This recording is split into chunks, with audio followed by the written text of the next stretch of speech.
Hi, I'm Lara, and today we're going to talk about modal verbs in German. So, first question, of course, is what are modal verbs?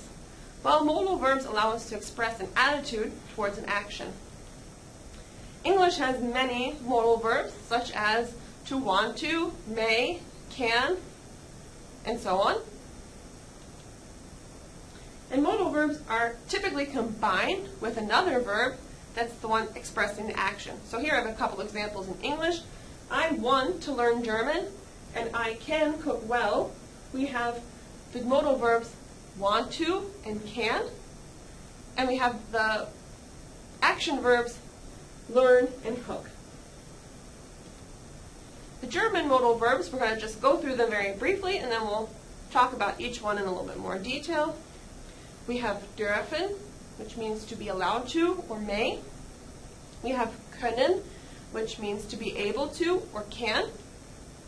We have müssen, which means to have to or must. We have wollen, which means to want to. And we have sollen, which means to be supposed to. German modal verbs are irregular. And what do I mean by irregular? That means that in the singular conjugations, we will see a stem change. The exception to this is that sollen is regular. So let's look at dürfen as an example. Just to refresh your memory, dürfen means to be allowed to or may, and so it expresses permission. And our conjugation pattern looks as follows. Ich darf, du darfst, sie und es darf, wir dürfen, ihr dürft, and sie und sie dürfen. You'll notice the stem change here. We have a U umlaut changing to an A, but the stem change goes away in the plural conjugation pattern.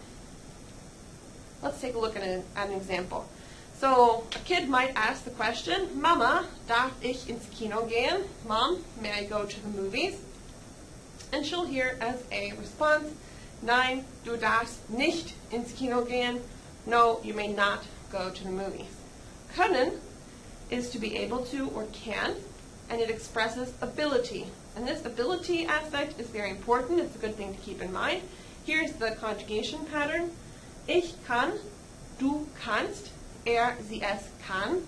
Wir können, ihr könnt, sie und sie können. You'll notice the stem change marked here in red. We have an O umlaut changing to an A. And here's an example. Ich kann Fahrrad fahren. I can ride a bike. Or, I know how to ride a bike. I am able to ride a bike. Ich kann Deutsch sprechen. I can speak German. Or, I know how to speak German, or I'm able to speak German. Now, something you might have noticed is that the ich, sie, and s forms have no ending. And this is something you'll see on all the modal verbs that we'll talk about today. Probably notice it also for dürfen on the previous slide.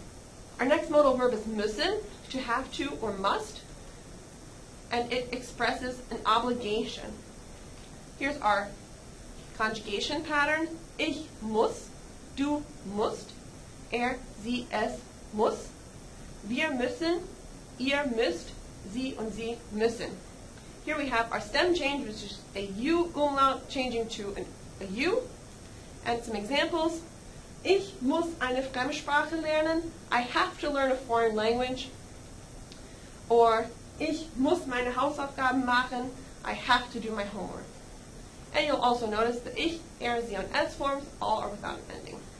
Wollen is to want to, so it expresses desire. Here's our conjugation pattern. Ich will, du willst, sie, es will. Wir wollen, ihr wollt, and sie wollen. Our stem change here is an O to an I.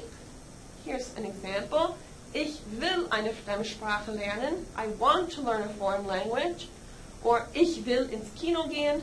I want to go to the movies. Now, be careful here, because German will and English will are what we call false friends. They look very similar, they look identical, but they mean very different things. So be clear about which one you want to use when you use will. Our last is sollen, which is our exception to the irregular rule, and it means to be supposed to. And sollen expresses an outside expectation. Here's our conjugation pattern. Ich soll, du sollst, er, sie und es soll, wir sollen, ihr sollt, sie und sie sollen. As you can see, it's regular. We have no stem change, so O stays O with sollen. And here are a couple of examples. Ich soll eine Fremdsprache lernen. I am supposed to learn a foreign language. Or du sollst das Buch lesen. You should or you are supposed to read the book. Important with modal verbs is word order. So if we're using our modal verb in a sentence, then the modal verb is conjugated and placed in the second position. Ich muss eine Fremdsprache lernen. Here are modal verbs in the second position. In a question, the modal verb is conjugated and placed at the very beginning. Darf ich ins Kino gehen? The second verb that's expressing the action stays in its infinitive form and goes at the very end of the sentence. So here our two action verbs are lernen und gehen, and they're located at the very end of the sentence. So, in summary, modal verbs express an attitude towards an action. With the exception of sollen, modal verbs are irregular, which means that they undergo a stem change in the singular conjugation. And the ich, er, sie, and es forms also have no ending on them.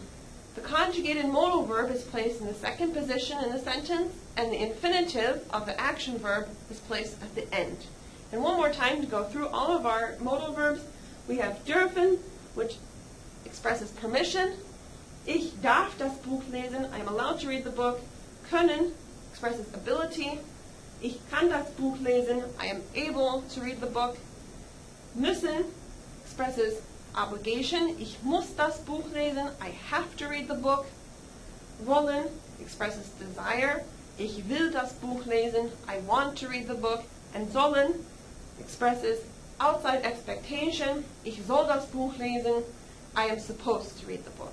And that's modal verbs in German.